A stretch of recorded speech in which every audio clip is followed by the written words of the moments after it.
नमस्कार, मैं हूं अशोक वर्मा। आप देख रहे हैं टीवी 20 न्यूज। टीवी 20 न्यूज पर खबरों का सिलसिला लगातार जारी है। बने रहिए हमारे साथ। आजमगढ़ में एक ऐसा मामला सामने आया है जहां दहेज न मिलने के कारण पत्नी समेत पति को भी घर से बाहर निकालने का आरोप लगा है। पीड़ित दंपति ने मामले में कार्रवाई कर उनको अपने घर में सुरक्षित रखवाने की गुहार एसपी से लगाई है। शहर कोतवाली के आसिफगंज मोहल्ला निवासिनी शिवानी गुप्ता और उसके पति देवेंद्र गुप्ता ने अपने ही परिवार पर आरोप लगाया है। शिवानी गुप्ता ने बताया कि उसका मायका खुटहन जौनपुर में है। उसका विवाह देवेंद्र गुप्ता से वर्ष 2015 में हुआ था। हर संभव दान दहेज दिया गया था, लेकिन तभी से सास सावित्री व ननद प्रीति 5 लाख रुपए की और डिमांड कर दी। इसके बाद लगातार प्रताड़ना शुरू कर दिया, यहाँ तक कि अपनी पत्नी का पक्ष लेने पर पति के खिलाफ भी मोर्चा खोल दिया। मारपीट कर घर से निकाल देने की धमकी भी दी जाती रही, यहाँ तक कि देवेंद्र को उसके बड़े भाई की तरह हत्या कर दी जाएगी, ऐसा आरोप है। क्या कुछ कहा, सुनिए। हेलो, नमस्कार भैया। नमस्ते। क्या हाल चाल है भैया? हम ठीक हैं। कहाँ हैं सर आप? हम तो ऑफिस हैं।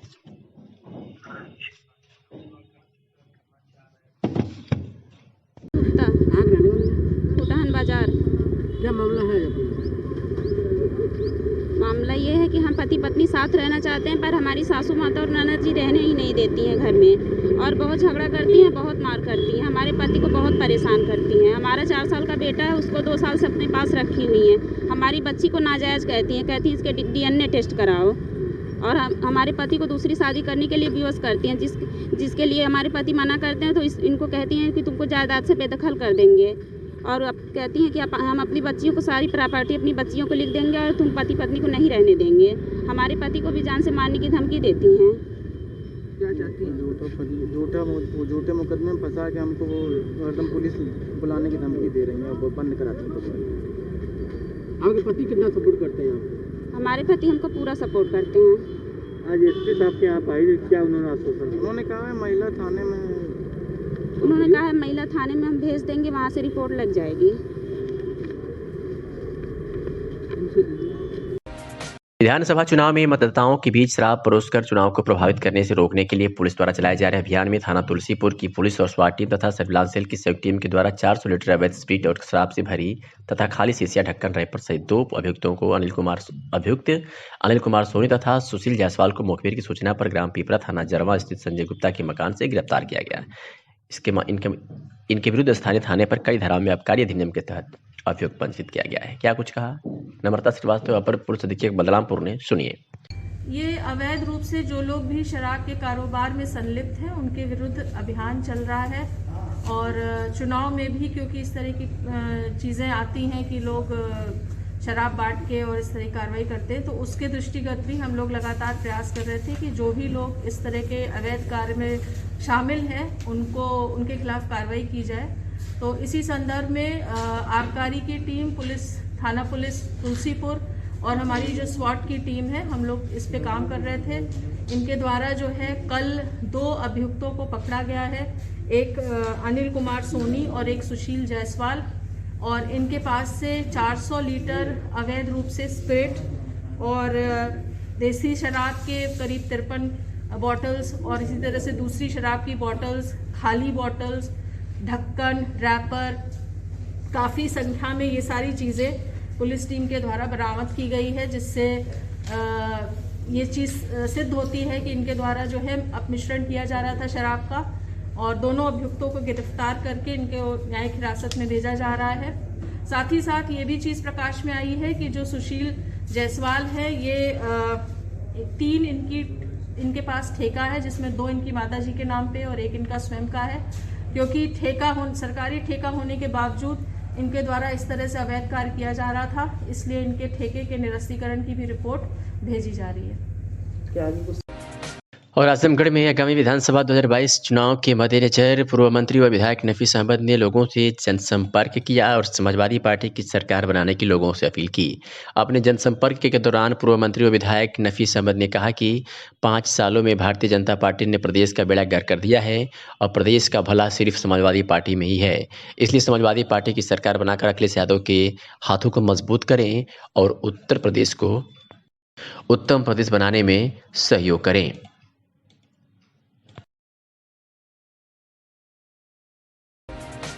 आजमगढ़ में पीसीसी सदस्य मुकेश राय ने राष्ट्रीय महासचिव प्रियंका गांधी को पत्र भेजकर नाराजगी जताई है। विधानसभा संगठित क्षेत्र से राना खातून को कांग्रेस पार्टी का उम्मीदवार बनाए जाने से नाराज पीसीसी सदस्य मुकेश राय सहित दर्जनों लोगों ने पार्टी की प्राथमिक सदस्यता से मंगलवार को इस्तीफा दे दिया और दल की राष्ट्रीय महासचिव प्रियंका गांधी को पत्र भेजकर नाराजगी जाहिर की है।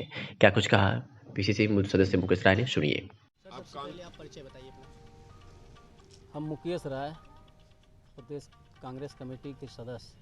आज तगड़ी विधानसभा में आप प्रेस वार्ता कर रहे हैं, क्या है मुख्य उद्देश्य? जी, उद्देश्य ये है कि 2022 विधानसभा चुनाव की घोषणा हो चुकी है। उसके मद्देनज़र हमारी कांग्रेस पार्टी के शीर्ष नेतृत्व द्वारा जो भी काम दिया गया था उसको ईमानदारी निष्ठापूर्वक हमारे कार्यकर्ता और पदाधिकारी हम लोग करते आए हैं। लेकिन बीच के बिचौलिए जो हैं, जिला अध्यक्ष से लगाए और प्रदेश अध्यक्ष तक, भ्रष्टाचार और व्यभिचार में डूबे हुए हैं।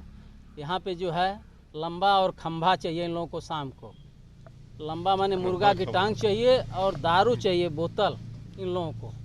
ऐसी पार्टी में सेवा करते करते निष्ठा ईमानदारी पूर्वक हम लोग थक चुके हैं। अब पूरा हम लोगों ने प्रयास किया कि किसी तरीके से प्रियंका जी आई हैं, पार्टी को बचा लिया जाए, लेकिन इसको बचाने में हम लोग अपने आप को नाकाम साबित हो रहे हैं। कारण है जिनके हाथ में जिला अध्यक्ष बनाया गया है या जो प्रदेश सचिव, प्रदेश उपाध्यक्ष या प्रियंका जी के पीएस हैं, सारे भ्रष्ट व्यभिचारी हो गए हैं। 1-2% ईमानदार बचे हुए हैं। 1-2% ही जो है ईमानदार बचे हुए हैं। ऐसी स्थिति में प्रियंका जी ने राशन दिया था कोरोना काल में, दवा का भेजवाया था, जिला पंचायत का चुनाव इन लोगों ने लड़ाया, वो पॉकेट का लड़ाया। संगठन के नाम पर पॉकेट का संगठन बना रखे हैं, कागज के वीर हैं यह।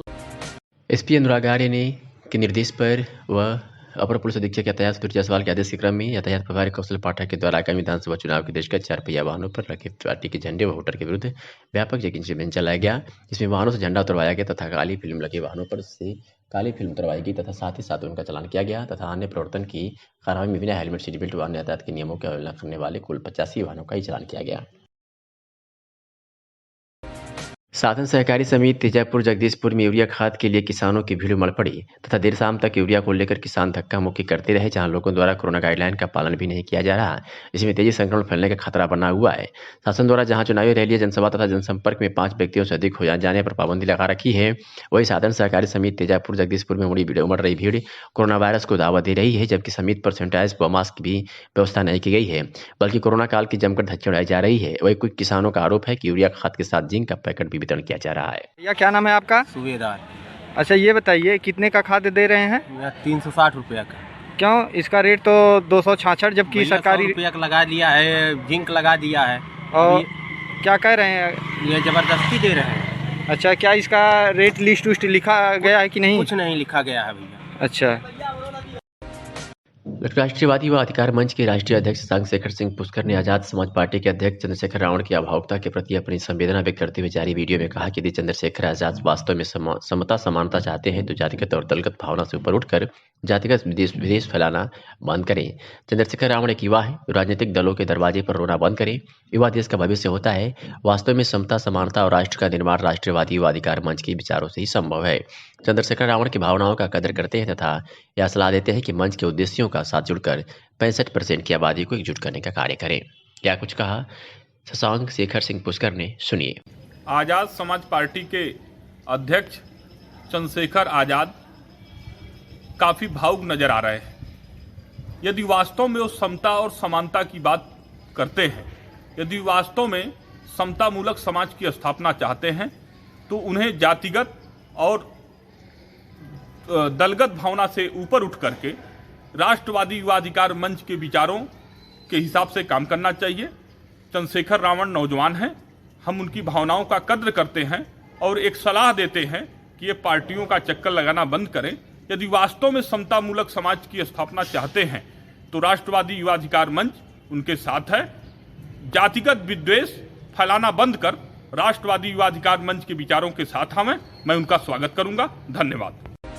जिलाधिकारी अमृत त्रिपाठी ने देर शाम पवई ब्लॉक के सौदमा ग्राम में स्थित अस्थायी गौ आश्रय स्थल का आकस्मिक निरीक्षण किया।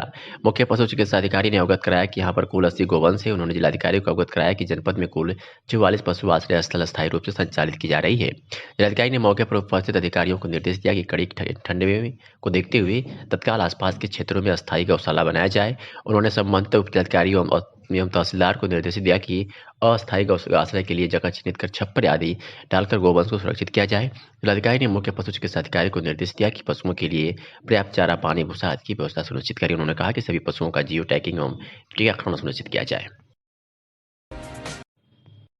मेहनगर तहसील क्षेत्र के ग्राम पिथौरपुर में ग्राम सचिवालय एवं पंचायत भवन का मुख्य अतिथि अनुराग सिंह ब्लॉक प्रमुख फलाना ने फीता काटकर संपन्न हुआ। ग्राम प्रधान अशोक सिंह ने आए हुए अतिथियों का स्वागत कर सचिवालय का जीर्णोद्धार कर राजनीति में कार्यक्रम पर बताया कि अब गांव के किसी भी व्यक्ति को बाहर नहीं जाना होगा। सचिवालय से परिवार रजिस्टर की नकल, मृत प्रमाण पत्र की कॉपी सहित खतौनी की नकल भी प्राप्त होगी। ऐसे में गाँव का विकास सुनिश्चित होगा। मुख्य अतिथि ब्लॉक प्रमुख अनुराग सिंह ने कहा कि पूरे ब्लॉक में यह प्रथम सचिवालय है जिस कारण आधार के साथ आज उद्घाटन करने का मौका मिला। मैं समस्त ग्रामवासियों का हृदय हार्दिक अभिनंदन करता हूं। साथ ही प्रमुख ने कहा कि गांव सरकार की मंशा के अनुसार ग्राम सचिवालय का जीर्णोद्धार करते हुए प्रधान सहायक द्वारा कंटिन्यू एक आदमी हमेशा कार्यालय कार्यरत रहेगा। विश्व हिंदू परिषद प्रखंड अतरौलिया द्वारा अतरौलिया नगर पंचायत के थाना रोड स्थित हरि शिशु मंदिर पर अखिल भारतीय सामाजिक समरसता अभियान के तहत सहभोज कार्यक्रम का आयोजन किया गया, जिसकी अध्यक्षता राष्ट्रीय स्वयंसेवक संघ अतरौलिया खंड के संपर्क प्रमुख बसंत लाल श्रीवास्तव ने किया। कार्यक्रम के मुख्य अतिथि एवं प्रवक्ता के रूप में विश्व हिंदू परिषद गोरख प्रांत के प्रांतीय उपाध्यक्ष ओंकार रहे और कार्यक्रम की शुरुआत सर्वप्रथम ओंकार मंत्र के जाप से शुरू हुई। सहभोज कार्यक्रम में सनातन धर्म के नारे के साथ भोज कार्यक्रम शुरू किया गया। सहभोज कार्यक्रम से पूर्व हुई बैठक को संबोधित करते हुए मुख्य अतिथि ओंकार राय ने कहा कि भारत आदिकाल सामाजिक समरसता का उदाहरण रहा है। विश्व हिंदू परिषद मकर संक्रांति से पूरे देश में सामाजिक समरसता अभियान चला रहा है। हिंदू समाज के बीच समर्थक लोगों का प्रयास कर रहा है। उन्होंने कहा कि समरसता अभियान को चलाने का उद्देश्य हिंदू समाज में फैले विभेद को समाप्त कर धर्मांतर को रोकना है। कार्यक्रम का मुख्य उद्देश्य क्या है? मैं ओंकार शर्मा, प्रांत उपाध्यक्ष विश्व हिंदू परिषद गोरक्ष प्रांत और सदस्य जो है केंद्रीय प्रन्यासी बोर्ड विश्व हिंदू परिषद। तो हमारे यहाँ विश्व हिंदू परिषद में मकर संक्रांति के अवसर पर हमेशा समरसता सप्ताह मनाया जाता है। विश्व हिंदू परिषद में स्थापना काल से ही लेकर के कुछ हिंदुओं के लिए कुछ विशिष्ट उत्सव तय किए हैं। उन उत्सवों पर विश्व हिंदू परिषद अपने आनुषंगिक संगठनों जैसे बजरंग दल, दुर्गा वाहिनी, दुर्गा मातृ शक्ति की सहायता से हमेशा इस तरह के कार्यक्रम समाज में निरंतर चलते रहते हैं ताकि हिंदू समाज को जो है हम और समरस बना सकें। उसी के क्रम में आज यहाँ आर्यमगढ़ विभाग का जो ये फूलपुर ज़िला है, हमारे विचार परिवार में आर्यमगढ़ में 3 ज़िले आते हैं, आर्यमगढ़, लालगंज और फूलपुर। तो जो हमारा ये फूलपुर ज़िला है सांगठनिक दृष्टि से, वहाँ पर आज इस अतरौलिया में एक कार्यक्रम जो है बजरंग दल के द्वारा आयोजित था, जिसमें हम लोग इसी समरसता सप्ताह के क्रम में हिंदू समाज के विभिन्न वर्गों के लोग और गणमान्य लोग उपस्थित हुए थे। तो इसका उद्देश्य यह है कि जैसे वर्तमान समय में वैश्विक स्तर पर जैसे जैसे आज शक्ति सेवा संस्थान द्वारा रेलवे स्टेशन के निकट बौरहमा बाबा के धाम पर संस्था द्वारा खिचड़ी भोज कार्यक्रम रखा गया, जिसमें सभी श्रद्धालुओं ने खिचड़ी का आनंद लिया। करीब 350 लोगों ने खिचड़ी खाया। संस्था के अध्यक्ष अलका श्रीवास्तव ने कहा कि हर वर्ष संस्था द्वारा मकर संक्रांति के मौके पर लाए चूड़ा भट्टा बेली का वितरण गरीब बस्तियों में किया जाता है और बाद में खिचड़ी भोज का कार्यक्रम किया जाता है। शक्ति सेवा संस्थान इसी तरह हर वर्ष ऐसे त्योहारों पर कार्यक्रम करती रहेगी। संस्था संरक्षक मिथिलेश चौरसिया ने कहा, जहां सरकार की योजनाएं नहीं पहुंच पाती है उन तक संस्था के माध्यम से योजनाओं का प्रचार प्रसार संस्था के माध्यम से किया जाता है। भोजपुरी गायक व संस्था सचिव मनीष चौधरी ने आए हुए संस्था के सभी लोगों का व श्रद्धालुओं का आभार व्यक्त किया। मेरा नाम अलका श्रीवास्तव है। मैं शक्ति सेवा संस्थान के अध्यक्ष अलका श्रीवास्तव। आज रेलवे स्टेशन के पास बौराहा बाबा का मंदिर है। आज हम लोग वहाँ गरीबों और साधु लोग के साथ खिचड़ी भोज करने आए हैं। श्रद्धालु लोग भी हैं यहाँ पे। सारे लोग आए, प्रसाद खा रहे हैं। बड़े बूढ़े सब लोग, गरीब अमीर सब लोग यहाँ पे है। सब लोग के साथ हम लोग भी प्रसाद दे रहे हैं और बहुत आज हम लोग को खुशी मिली इसको देखते हुए। आगे से हम यही चाहेंगे कि सब लोग यहाँ पे आए और इसी तरह से करें। कार्यक्रम का उद्देश्य क्या था? कार्यक्रम का उपदेश हम लोगों का यही है कि ज़रूरतमंदों को हम लोग, जैसे कोई है, कुछ लोग यहाँ पड़े हुए हैं जिनके लिए खाने पीने का नहीं है, तो हम लोग उन लोगों को खिचड़ी दे रहे हैं, सेवा दे रहे हैं, सैनिटाइजर, ये सब शक्ति सेवा संस्थान की तरफ से हम लोग कर रहे हैं खिचड़ी भोज का कार्यक्रम। और साथ आगे भी हम लोग करते रहेंगे सेवा इन लोगों का। ठीक है। विधानसभा चुनाव में कांग्रेस पार्टी द्वारा विधानसभा सगड़ी का उम्मीदवार बनाए जाने के बाद कार्यकर्ताओं के बीच पहुंची राना खातून ने कहा कि कांग्रेस इस बार सगड़ी में आर पार की लड़ाई लड़ेगी। उन्होंने कहा कि आज़ादी के बाद हुए चुनाव में 6 बार कांग्रेस के लोगों ने परचम लहराया, इस बार भी चुनाव में कांग्रेस की ही विजय होगी। भारतीय राष्ट्रीय कांग्रेस पार्टी की पहली लिस्ट में विधानसभा सगड़ी से राना खातून को उम्मीदवार घोषित किया गया। मंगलवार को चौकों गाँव में पार्टी कार्यकर्ताओं और जनता से रूबरू होकर चुनाव लड़ने की रणनीति बनाई गई। सबसे पहले ये बताएं कि ये किस तरीके का कार्यक्रम यहाँ पर आयोजित किया गया था, क्या उद्देश्य रहा? मुझे राना खातून कहते हैं और मुझे भारतीय राष्ट्रीय कांग्रेस ने अपना कैंडिडेट जनता की सेवा के लिए सगड़ी विधानसभा में भेजा है। और आज मैंने अपने जो हमारे विधानसभा में 2 ब्लॉक हैं और 2 टाउन हैं, तो मैंने सबसे पहले अजमतगढ़ ब्लॉक के कार्यकर्ताओं की बैठक बुलाई है, जिसमें ब्लॉक के पदाधिकारी लोग हैं और न्याय पंचायत अध्यक्ष लोग हैं। उन्हीं लोगों से हमें कुछ अपनी रणनीति तय करनी है आगे बढ़ने की, कैसे हम आगे बढ़ेंगे। हमारा नाम अजीत राय है और जिला महासचिव हैं और यहाँ पे सगड़ी विधानसभा के प्रभारी हैं। जैसा कि हमको यहाँ प्रत्याशी बनाया गया है, उसके बाद यहाँ चुनाव किस तरीके से आप लोग लड़ेंगे और कैसे लड़ाई होगी? देखिए, ये बहुत ही खुशी की बात है कि हम लोग की नेता माननीय प्रियंका जी ने महिला शक्ति विधान और महिलाओं को सशक्त करने के लिए टिकटों में 40% का आरक्षण दिया। तो उसी क्रम में हम लोग के यहाँ सगड़ी विधानसभा में हम लोग की नेता वरिष्ठ नेत्री राना खातून जी को यहाँ पर प्रत्याशी बना के भेजा गया। और यहाँ के जो जेन्युइन मुद्दे हैं, अब तक काफ़ी समय से आपने देखा होगा कि जो भी यहाँ प्रत्याशी आए क्षेत्रीय पार्टियों के जातिगत ढांचे पे यहाँ से वो विधायक बनकर गए, लेकिन कभी उन्होंने यहाँ के मुद्दों पे कोई ध्यान नहीं दिया, चाहे सड़क का रहा हो, चाहे बाढ़ का। मेहनगर में विधानसभा चुनाव के मद्देनजर जिलाधिकारी प्रेमचंद्र मौर्य और क्षेत्राधिकारी लालगंज मनोज कुमार, रघुवंशी थाना प्रभारी विमल प्रकाश राय के नेतृत्व में पैरामिलिट्री फोर्स एवं पुलिस बल के साथ कस्बे के विभिन्न इलाकों के अलावा संवेदनशील मतदान केंद्रों पर रूट मार्च कर सकुशल चुनाव संपन्न कराने का भरोसा दिलाया। इस दौरान प्रशासन और मुखिया पुलिस प्रशासन ने बताया कि निष्पक्ष एवं शांतिपूर्ण मतदान ही इस रूट मार्च का उद्देश्य है। सभी लोग निर्भीक होकर इस चुनाव में मतदान करें। अधिकारियों ने रूट मार्च के दौरान लोगों से कहा कि मतदान के दौरान या किसी समय कोई व्यवधान, असुविधा या किसी द्वारा अराजकता फैलाने वालों से डर हो तो एसडीएम के मोबाइल नंबर 945441 या थाना प्रभारी के मोबाइल नंबर 9449392916 पर तत्काल प्रभाव से सूचित करें।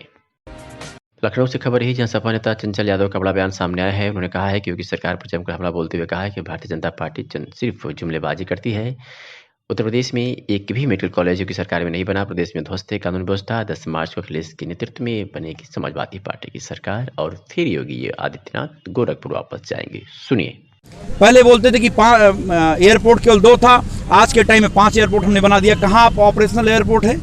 आप मुझे बताओ कहाँ ऑपरेट हो रहे हैं? इस तरीके से तमाम ऐसी व्यवस्थाएं, पहले बोलते थे कि 12 मेडिकल कॉलेज थे, आज के टाइम में 75 मेडिकल कॉलेज हो गए। आयोग ने 22 तारीख तक सारी रैलियों पे रोक लगा दी है, सारी कैंपेनिंग को लेके सारी रैलियों पे रोक लगा दी है। इसमें समाजवादी पार्टी की आगे की क्या कार्यशैली रहेगी चुनाव को लेकर? मैं देखिए, जहां तक वर्चुअल और जहां पर सोशल मीडिया से लेकर के आप प्रिंट मीडिया, इलेक्ट्रॉनिक मीडिया की बात कर लीजिए, उसमें हमारी पार्टी नंबर 1 पे है।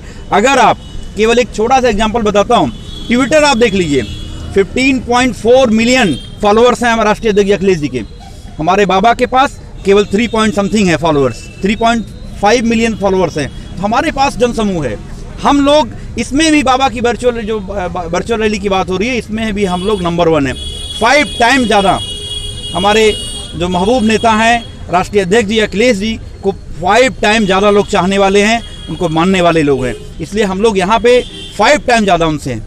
आखिरी सवाल, 22 तारीख को ये बीजेपी के चाणक्य कहे जाने वाले अमित शाह जी यहाँ पे कैंपेनिंग करना स्टार्ट करेंगे, तो इसमें आपकी क्या राय रहेगी? समाजवादी पार्टी इसको किस नज़रिए से देखती है? देखिए, एक कहावत कही जाती है, लड़ने वाला काबिल हो, लड़ने का मजा तब आता है। मैं स्वागत करता हूं क्योंकि योगी जी यहाँ हार चुके हैं। इसके बाद अमित शाह जी भी आएंगे, मोदी जी भी अपना पूरा, भाई उन्होंने काफ़ी अच्छी खासी कैंपेनिंग करी, उन लोगों ने भी बहुत मेहनत करें। अभी पूरे देश में जो 22 मुख्यमंत्री बीजेपी के, वो सारे के सारे आपके प्रदेश में दौड़ रहे थे। गली गली नाके नाके पे दौड़ेंगे ये लोग। लेकिन आप ये समझिए कि यहाँ पर जनता चुनाव लड़ रही है, और ये चुनाव केवल एक प्रदेश बचाने का नहीं है, एक यहाँ पे एक मैसेज जाएगा, पूरे देश से मैसेज जाएगा, जो ये संवैधानिक संस्थाओं को बचाने का ये चुनाव है। ये एक मिर्जापुर पुलिस ने उप महानिरीक्षक विंध्याचल परिक्षेत्र द्वारा पुलिस लाइन मिर्जापुर के सभागार कक्ष में पुलिस अधीक्षक जनपद मिर्जापुर व समस्त राजपत्रित अधिकारी के साथ गोष्ठी की गई। गोष्ठी में उपस्थित सभी राजपत्रित अधिकारीगण को शासन व उच्चाधिकारीगण द्वारा निर्गत आदेशों निर्देशों का 100% अनुपालन कराए जाने एवं उत्तर प्रदेश विधानसभा निर्वाचन 2022 के दृष्टिगत निर्वाचन आयोग द्वारा निर्धारित आदर्श आचार संहिता का अक्षरशः पालन कराए, चुनाव में बाधा पहुंचाने की मंशा रखने वाले अराजक तत्वों का पहले ही चिन्हीकरण करते हुए पाबंद कर कार्रवाई कराए का निर्देश दिया। आजमगढ़ में समाजवादी पार्टी के जिला कार्यालय पर मुलायम सिंह यादव यूथ ब्रिगेड के नवनियुक्त प्रदेश सचिव मोहम्मद मोइन खान का स्वागत समारोह जोरदार तरीके से किया गया। इसमें जिलाध्यक्ष हवलदार यादव ने मोइन खान को माला पहनाकर के आशा व्यक्त की। इनके मनोनयन से समाजवादी पार्टी के यूथ विंग को जोरदार ताकत मिलेगी। इसी क्रम में मोइन खान ने अपने संबोधन में कहा कि जिस आशा और विश्वास के साथ अखिलेश यादव ने मुझ पर विश्वास की जिम्मेदारी सौंपी है, उस पर मैं पूर्ण रूपेण खरा उतरने का प्रयास करूंगा और नौजवानों के बीच जाकर उन्हें समाजवादी पार्टी की नीतियों रीतियों से जोड़ने का प्रयास करूंगा और 2022 में अपने महबूब नेता अखिलेश यादव को उत्तर प्रदेश का मुख्यमंत्री बनाने के लिए प्रयास करूंगा। इसी क्रम में अजय यादव ने कहा कि भाई मोइन खान के मनोनयन से समाजवादी पार्टी और विशेषकर शहर के नौजवानों में एक लहर है और उन्हें समाजवादी पार्टी की विचारधारा से जोड़ने में आसानी होगी। स्वागत समारोह में मुख्य रूप से विवेक सिंह जिला उपाध्यक्ष समाजवादी पार्टी, जुरार खान, निशांत राय, टीपू परवेज अहमद, वेद प्रकाश यादव, आनंद सिंह, अशोक यादव इत्यादि लोग उपस्थित रहे। मैं परवेज अहमद, पूर्व प्रदेश का समिति सदस्य। अच्छा, स्वागत समारोह किसका है क्या? हाँ, आज हमारे शिवली कॉलेज में पिछले दिनों अध्यक्ष पद के लड़े थे मोइन खान। बहुत ही मजबूत, बहुत ही होनहार और बहुत ही मेहनती लड़का, जिसको मुलायम सिंह यूथ ब्रिगेड में सचिव बनाया गया है। मैं अपने राष्ट्रीय अध्यक्ष जी माननीय अखिलेश यादव जी का, अपने उत्तर प्रदेश के अध्यक्ष माननीय सुल्तान पाल जी का, पटेल जी का, और अपने ज़िले के अध्यक्ष माननीय हवलदार यादव जी का बहुत बहुत मैं आभारी हूँ इन लोगों के प्रयास से मोइन खान को। सबसे पहले तो मैं अपना परिचय दूंगा। मैं मोइन खान, पूर्व अध्यक्ष प्रत्याशी सिविल नेशनल पीजी कॉलेज व प्रदेश सचिव मुलायम सिंह यूथ ब्रिगेड का। मुझे माननीय श्री अखिलेश यादव जी के और नरेश उत्तम जी के द्वारा बनाया गया है। मैं आप सभी लोगों का धन्यवाद देता हूं। आपको इतना बड़ा पद दिया गया है, क्या कहना चाहेंगे आप? मैं इतना बड़ा पद दिया गया मैं सबसे पहले राष्ट्रीय अध्यक्ष जी का धन्यवाद देना चाहता हूं, प्रदेश अध्यक्ष जी का धन्यवाद देना चाहता हूं कि उस जिम्मेदारी के मुझे काबिल समझा है, उस जिम्मेदारी की मुझे काबिल समझा है। और इस पद पे रहते हुए मैं आजमगढ़ में 10 विधानसभा सीटों पे आज 10 विधानसभा सीटों के ऊपर जो भी अपने हमारे यूथ के साथी हैं, उन लोग से मेरी ये अपील है, मेरी ये अपील है, अपने अपने बूथों पे मेहनत करें, अपने अपने बूथों से जितवाएं विधानसभा को, क्योंकि बूथ से ही जीत होगी।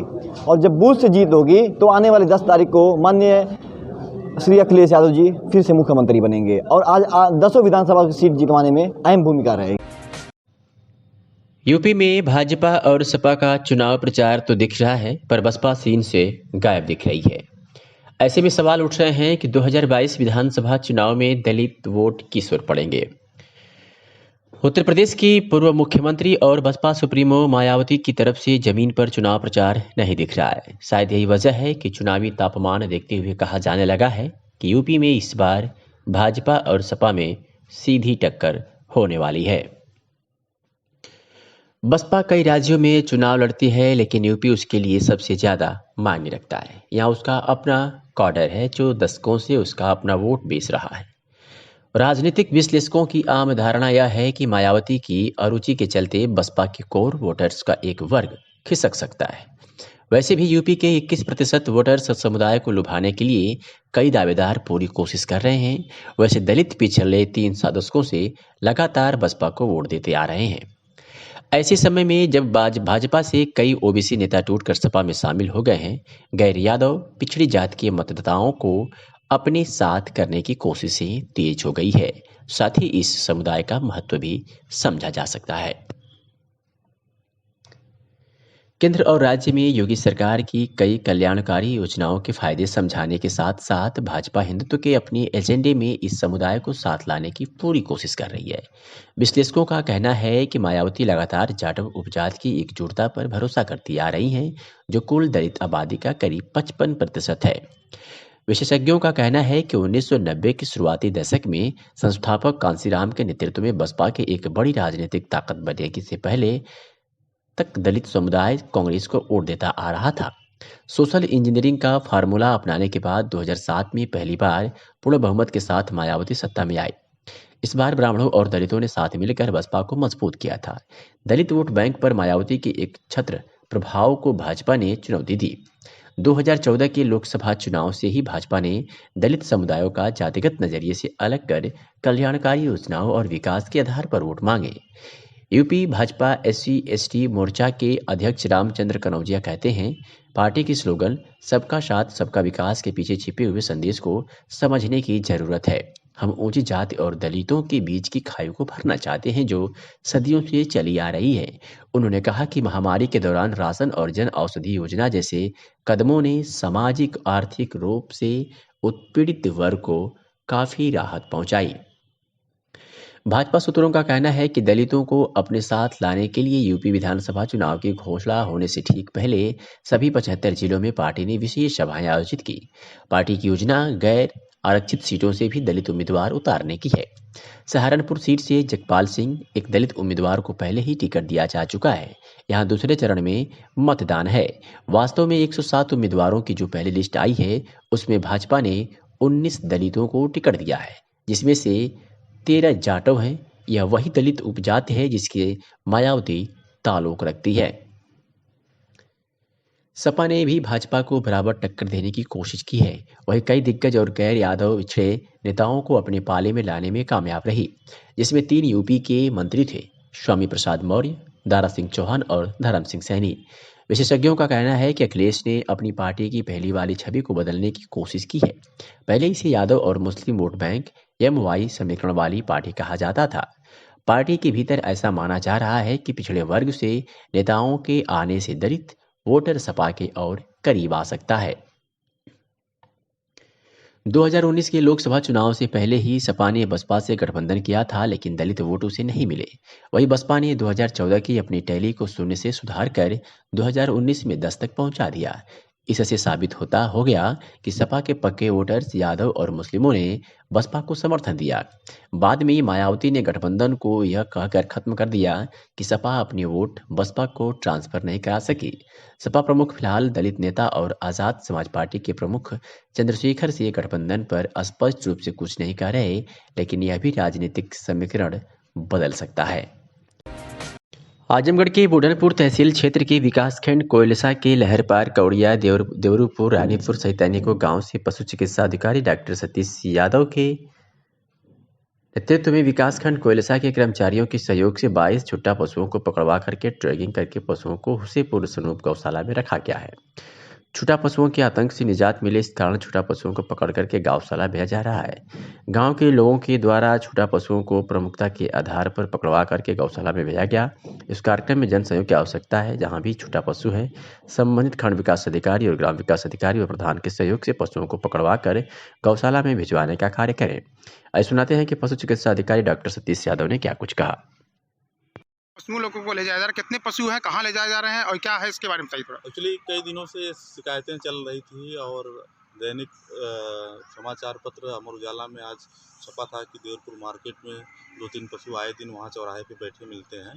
तो इसका संज्ञान लेते हुए मुख्य पशु चिकित्सा अधिकारी के निर्देश पे खंड विकास अधिकारी के सहयोग से सफाई कर्मचारियों की मदद से और ग्राम प्रधान के सहयोग से और ग्रामीण वासियों के सहयोग से देवरपुर मार्केट में जो भी छुट्टा गौवंश घूम रहे थे उनको पकड़वा के हुसेपुर सनूप गौशाला में पहुंचा दिया गया। फिर इसके बाद कुछ शिकायतें आई कि कोड़िया मार्केट में भी कुछ जानवर घूम रहे हैं, तो वहाँ पे भी पूरी टीम जो है इसको यहाँ कोड़िया मार्केट में ला के 22 गौवंश को यहाँ से पकड़वा के जो आसपास खेतों में चर रहे थे जन सहयोग से और ग्रामीण वासियों के सहयोग से इनको सबको पकड़वा के जो है ये पूरा एरिया एक तरह से जो है टोटल कितना भिजवाया गया है? टोटल आज 22 गोवंश संरक्षित कराए गए हैं यहाँ से। कहाँ भेजा जा रहा है सर? ये हुसेपुर सनूप जो अस्थायी गोवंश आश्रय स्थल कोयलसा ब्लॉक में बना हुआ है, वहाँ पे हम लोग इसको संरक्षित कराने इस तरीके से सर जो छुट्टा पशु घूम रहे हैं, कब तक अभियान है कोई कैसे चलता रहेगा? अभियान था, अभियान के तहत जो है किया जा रहा है, लेकिन समस्या ये है कि आए दिन लोग जो है पता चला 3-4 दिन नहीं दिखते हैं, फिर अचानक ऐसा समझ में आता है कि कहीं से कोई ले आके जैसे कोई छोड़ दे रहा हो दूसरे ब्लॉक से या दूसरे ज़िले से, ये सब हो आके लोग छोड़ दे रहे हैं। हाईवे के कारण ये समस्याएं दिनों दिन बढ़ती चली जा रही हैं। अब इसका हम लोगों ने अज्ञात के खिलाफ 1-2 बार FIR भी कराई गई है। अगर कोई पकड़ में आता है जो ऐसा कृत्य कर रहा है उनके खिलाफ भी AGM साहब के सहयोग से उनके ऊपर कार्रवाई कराने की। देश में तेजी से फैल रहे कोरोना की तीसरी लहर ओमिक्रॉन वेरिएंट को देखते हुए थानाध्यक्ष रमेश कुमार के निर्देश पर थाना परिसर में फरियादियों तथा आगंतुकों के लिए कोविड-19 हेल्प डेस्क की स्थापना कर दी गई है, जिसमें थाना परिसर में आने वाले फरियादियों को सर्वप्रथम गेट पर ही बने कोविड-19 हेल्प डेस्क के माध्यम से थर्मल स्कैनिंग व सैनिटाइजर किया जा रहा है तथा मास्क की अनिवार्यता के साथ ही थाना परिसर में जाने की अनुमति दी जा रही है। थानाध्यक्ष राजेश कुमार ने बताया कि कोरोना की तीसरी लहर को देखते हुए कोविड-19 नियमों का अनुपालन कराने हेतु कोविड-19 डेस्क बनाया गया है, जिसमें बाहर से आने वाले जितने भी फरियादी या आगंतुक हैं उनको सर्वप्रथम सैनिटाइजर तथा थर्मल स्क्रीनिंग के बाद ही थाना परिसर में आने की इजाज़त दी जा रही है तथा क्षेत्र में कोविड-19 गाइडलाइन के अनुसार सभी लोगों को मास्क लगाना तथा कोविड-19 प्रोटोकॉल का पालन करने का निर्देश दिया जा रहा है।